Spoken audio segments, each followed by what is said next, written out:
किसी भी मॉलिक्यूल का स्ट्रक्चर देखकर आप उसकी हाइब्रिडाइजेशन कैसे बता सकते हैं? तो सबसे पहले आपको जानना होगा कि मॉलिक्यूल के सेंट्रल एटम के अराउंड कितने इलेक्ट्रॉन पेयर्स हैं, which is total electron pairs, bond pair plus lone pair.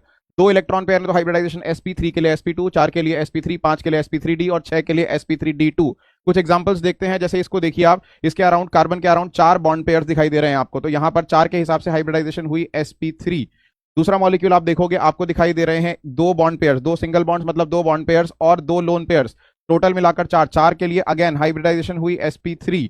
अगला मॉलिक्यूल आप देखोगे, कार्बन के अराउंड वैसे तो आपको 4 इलेक्ट्रॉन पेयर्स दिखाई दे रहे हैं, 2 इधर 2 इधर, लेकिन इसमें याद रखना है कि डबल बॉन्ड को 1 पेयर और ट्रिपल बॉन्ड को भी 1 पेयर ही कंसिडर किया जाता है। तो टेक्निकली एक पेयर ये है, एक पेयर ये है, तो हाइब्रिडाइजेशन हुई ओनली sp। अगला मॉलिक्यूल के अंदर हाइब्रिडाइजेशन हुई 3 bond pairs, 1 lone pair, which is again 4, तो विच इज sp3।